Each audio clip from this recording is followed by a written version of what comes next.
Get us out from under, Wonder Woman. Do, do, do, do, do. We're rolling. Hi, welcome back. Once again, it is time for the golden age of DC Comics, 365 days, where we take this hardcover coffee table book given to us about 2 decades ago by one of our best friends. This has been surfing our coffee table ever since, and has been a constant source of comic book shop style conversations, the kind we wish to recreate with each other today, right now, here. Yeah. Thank you so very much for tuning in. We're using this 365 days book for its intended purpose. We're going to open up to today's date, which is January the 4th. We're going to look at some comic book art of an antediluvian age. We're going to read the blurb, and then we're going to talk about comic books. And you know what? We're going to talk about comic books every day for the rest of the year. That's right.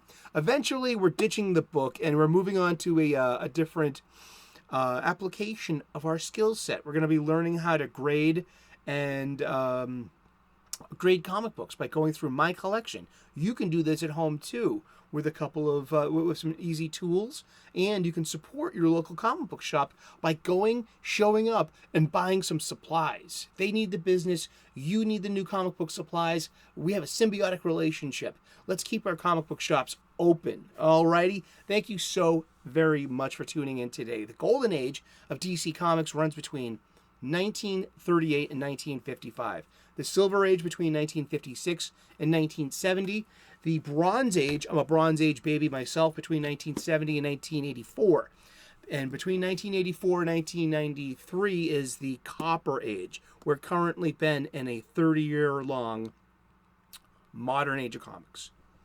I don't really buy that. But it is printed in the glossary of the Overstreet Comic Book Price Guide, so I will accept that prima facie. And I'll be willing to get into further conversations about the later ages of comic books. I would love to contribute to that comic book conversation. I love that one. I really do. So thank you so very much for tuning in today. I hope you are clobbering your problems and not being clobbered by them. We're still using the book a little bit. Yeah, we're gonna, at least for January. I figured, because I want this to be fun, great content that we can all enjoy. Not many people tuned into those early episodes, and midway in the year, we started finding our footing, finding our voice and using it, really having a good conversation daily, and establishing a format and a kind of like a beat to this, and we know what to expect from the show now, and we've educated ourselves with a year's worth of just like learning things about the golden age of comic books, about its creators, about art style, publication history, world history at the time too, culture. I mean, there's a lot going on in this book. I really loved this book. This is a 2004 Abrams book, written and curated by Les Daniels and Chip Kidd, with photographs by Geoff Spear. You can find the link to the description. You can find a link in the description to the Amazon page where you can get your own copy of either. No, seriously, every book that we've used in the show so far, there's a link in the description so you can get your own copy. Give an old book a second life. We've given this old book a really decent second life, and I'm very proud of that. And I love that it's just inspired so much comic book shop style conversation that we really enjoy. I feel it. The January 4th video I made last year, its running time was 5 minutes and 23 seconds and received 12 views. And I think that we usually do a lot better with the current episodes. I feel that the show's growing, the channel's growing, our audience is growing, our conversation is growing. Expect to see new voices and faces in here any minute now. It's true. And I hopefully will see you in the live chat upon the premiere. I love seeing people in the live chat and talking to them and talking to you. If I'm able to make the live chat premiere, 3 p.m. U.S. Eastern, daily. Yeah, join us in the live chat. There's a bunch of us. We all hang out. We talk. We watch the episode, and We talk about comic books. It's part of the conversation, our conversation. We also leave comments too, and I'm just very grateful answering the comments. And I believe I read them all. And if I don't get back to someone immediately, or if I don't get back to you, don't worry. I usually will always give you a thumbs up as a receipt that yes, I read this. So, thank you. Thank you so very much for tuning in. You are definitely the most important ingredient in our recipe here of our show, our conversation. And so let's get to it. I hope you're having a great day. I hope that you're clobbering your problems and not being clobbered by them. That's right. Over and out. All right. And since it's the first couple of pages of the year, we're going to be reintroduced to, at least from the first 3 days, we had, at least the first, from the second, we had Superman. On the third, we had Batman. Guess who we're having today? If the musical cue from the 70s TV show wasn't enough, here we go. It's art by Harry J. Peter. This is from the cover of Sensation Comics, #1, January of 1942, featuring the sensational new adventure strip character, Wonder Woman. There we go. This is from the cover. You see 10 cents, the price up there. That is as classic and golden age Wonder Woman as you can get. Ain't she a sight? Indeed. We're going to read from the wiki, as we always do. As if you've been a long-time listener or viewer, that is my Rich Evans reference. ATST, ATST. He's one of the hosts of Red Letter Media. I love that station. I really do. And but let's talk about Wonder Woman comic books again. All right, read this from the wiki. All right, just prima facie. Unless we think that we're gonna, we think that someone's gonna mess with this or something. But I don't know. It's Wonder Woman. Wonder Woman is a superhero character created by the American psychologist and writer William Moulton Marston under the pen name Charles Moulton. We're coming back to the pen name in just a little bit, but let me tell you, I've enjoyed every time Golden Age Wonder Woman has come up this in a year's worth of that material of this book. It's joyous. There's so much to unpack. There are levels to unpack in Wonder Woman. It is designed that way. It was very subversive for its day. And we're going to get into another level of that subversiveness. I just found out, I'm today years old, finding out about Joy Murchison, or Joy Hummel. I mean, have you ever heard of Joy Murchison? I never did either. If two's in the chat. Have you never heard of? Have you heard? One's in the chat if you heard of her. Two is if you haven't. Let's put it that way, huh? Let's make it binary. Don't go there, Sully. But the writer William Moulton Marston, the pen name Charles Moulton, and the artist Harry J. Peter, Marston's wife Elizabeth, and their life partner Olive Byrne are credited as being his inspiration for the character's appearance. We all know that Dr. William Moulton Marston was a professor of psychology. He helped invent the lie detector, and he had a lot to do about psychosexual themes of dominance and submission, and a lot of feminist elements too. Early second wave feminism or late first wave feminism. Remember, suffragettes got the right to vote in America in 1920, I believe. Let's just right American women's right to vote. And it was before that. It was passed by Congress June 4th of 1919, ratified on August 18th, 1920. The 19th Amendment granted women the right to vote. And one generation later, you have stories about Wonder Woman and basically being the guardian of a group of sorority girls who get themselves into high-risk adventures outside of the safe space of their campus. But they have a protector in Princess Diana, and they lead these extraordinary tales of adventure and harrowing peril, and but they're all single, beautiful, intelligent college girls. You know, none of them have kids. None of them appear to have partners yet.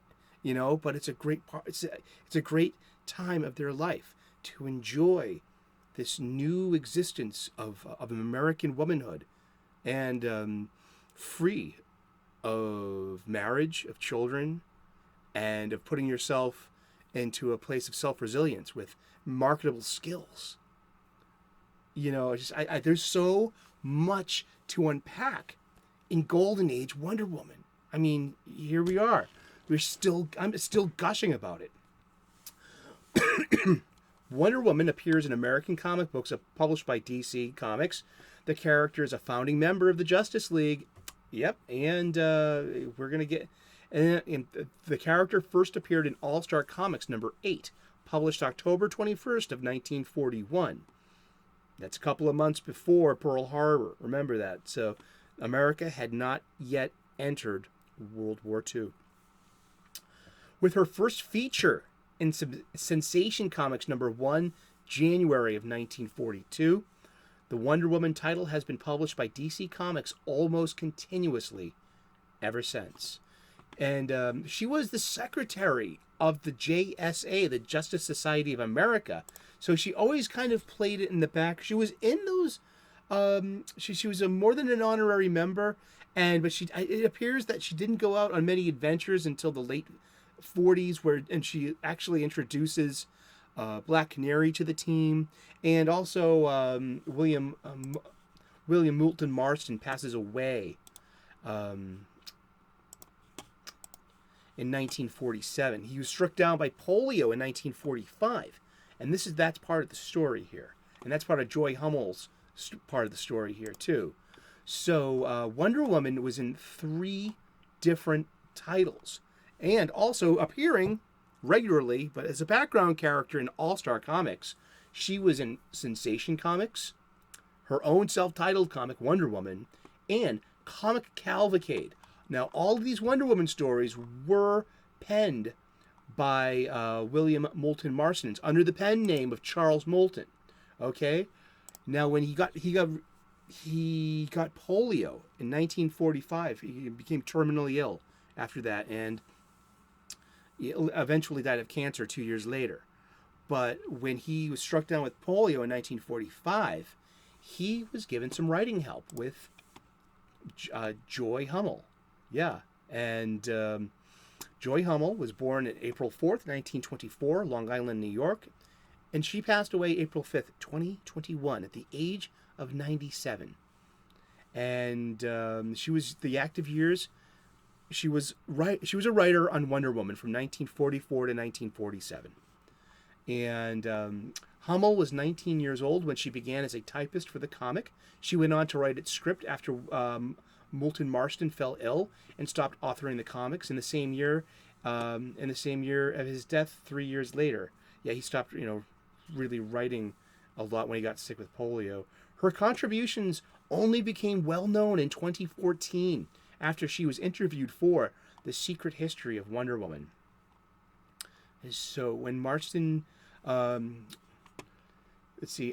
attended the Catherine Gibbs Secretarial School in Manhattan, graduating shortly after March of 1944. She was 20 years old. I'm getting thoughts of of Mad Men and Elizabeth Moss's role. You know what I mean? Just this wonderful, girl in the city. There, she excelled in a psychology course taught by William Moulton Marston, the co-author of Wonder Woman. He was swayed by the essays she wrote on a take-home exam, giving her the highest grade he had ever awarded to a student. He consequently employed her as his studio assistant after tea at the Harvard Club. At the time, Hummel had never read a comic book, let alone Wonder Woman. She initially worked out typing out the scripts before going on to write 70 of them. She was remunerated with $50 for every script she wrote. When Marston became terminally ill with polio, Hummel took over. Her first story, titled The Winged Maidens of Venus, appeared in the spring of 1945 in issue 12 of Wonder Woman. Within 3 years of her writing of her in this writing role, the character became a major success. Hummel quit authoring Wonder Woman in late 1947 after her honeymoon to spend more time at home and care for her stepdaughter. She later revealed she was aggrieved by how the comics' new writers eliminated much of the feminist themes championed by Marstons, who had died earlier that year. She stated, "Even if I had not left because of my new daughter, I would have resigned if I was told I had to make a masculine thinking and acting superwoman."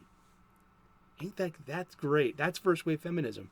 You know what I mean? That's just yeah, huh? And we could juxtapose that to how our strong, stunning, brave female characters are treated today. I love that juxtaposition. But I was today's years old when I found out about Joy Murchison, or AKA Joy Hummel, one of the original women comic book writers ever, and in the golden age. I never knew that. Isn't that wonderful? I mean, this is why I love doing this show. The amount I learn about our beloved characters. I mean, Wonder Woman, I grew up in the 70s. There was a wonderful TV show in the, let's see, Wonder Woman. Is this the TV show? Where's the TV show? Linda Carter. Let's look at Linda Carter, okay? And okay, there it is. The Wonder Woman TV series. Wonder Woman, later known for seasons 2 and 3 as The New Adventures of Wonder Woman. It aired for 3 seasons, and from 1975 to 1979.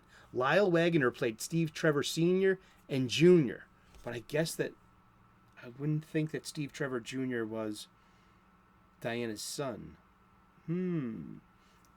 Interesting. Is there any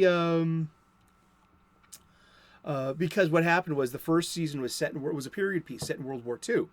Really interesting, fighting, punching Yahtzees. Yeah, jawohl.